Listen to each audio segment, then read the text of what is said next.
So what is up? We are at the butchery. So glad that you can join us on a Tuesday morning. He is Dave. Are you familiar with Dave? Dave Hubbard from the butchery. Mike Iveso there. I'm Sean Maligian. So basically what we're doing this morning, it's turkey. It's almost Thanksgiving. And quite frankly, Mike, I think it's safe to say you and I both want to find a way to make like the perfect turkey. So Dave had a couple of suggestions. We have the Cajun turkey brining right now. Yep. We're going to brine that for what, a day? Yeah, we're going to brine it overnight, and then you're going to throw it in your Traeger tomorrow. So you'll roast it for a few hours tomorrow. But we did do the Cajun turkey before. So this time, last time I did it in the oven. This time you're going to try it in your Traeger. So that'll be the second option or run on that one. So when you say brine, guys, Yeah. not everybody understands exactly what that is. And as I had my back turned, I know Sean and Dave were putting some stuff in that bucket. What'd you guys put in there? What you put in there. The basics for a brine. I'll tell you the basics real quick, and then Sean will tell you what he did to make it a Cajun brine. We started out with some bay leaf, black peppercorn, and cold water, and we just put in a lot of salt, and we let the bird kind of rest in that mixture overnight. Okay. But to make it a Cajun brine, what else did we add to it, Sean? We added the seeds. Dave asked it was basically a test, and I think I passed. You did real well. I think just think of the C's is kind of like the rule of thumb. Is that the best way to say it? It's almost Cajun We flavors. had some cumin, which everybody kind of mentioned. It smelled like tacos. Yeah, totally. That's It the smelled like main tacos. ingredient in the taco. We got spices. some cayenne. I put some bay leaves in there. What other seeds did we put? There was a touch of coriander, and then we put a good amount of cayenne, and then we put some. You put the big smoked hitter in paprika. there.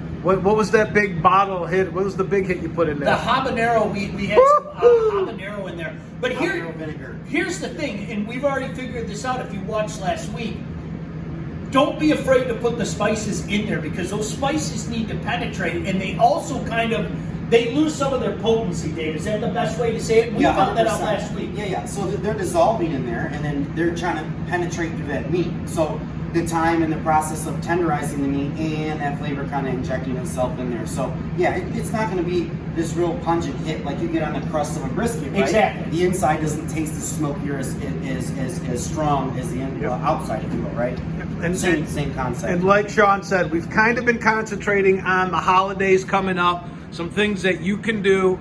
We tried one try at the Cajun turkey. We got a second try at the Cajun turkey. And Mr. Maligian man, what you got here on this turkey? Well, and here's the beautiful thing about this. This is another turkey that we're doing where we basically made this a coconut Jamaican curry chicken turkey. Yeah, man. And so we grabbed a whole bunch.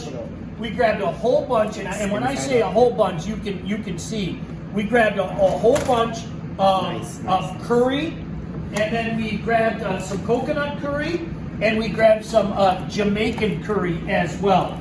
And boy, I'll tell you what, if you guys are watching this video, if you could smell what this it's smells like, unbelievable. it's incredible. But no, Mike, you're right. I mean, listen, we're a month away from Thanksgiving. If you're one of those people you like to do Thanksgiving dinner, for me, it's always after the Lions game because I'm working. But I'm having people over at 6 o'clock. You come here, you go see a butcher, man. I mean, he's going to take care of you. Dave, you did something brilliant in the preparation of this that I've never seen before.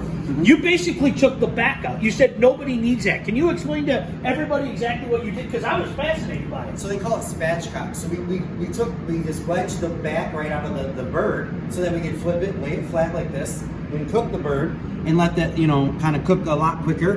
And then we took the back, we're going to throw it on the stove and make a stock out of it so we can make a nice turkey gravy right out of that product. That we don't have to wait for it. The other thing is, this is going to cook up in probably 50-60% of the time. Wow. Isn't that Wow. brilliant? So that means at some point today, we're going to be coming back to you from the butchery with, yeah, man, Jamaican turkey, man.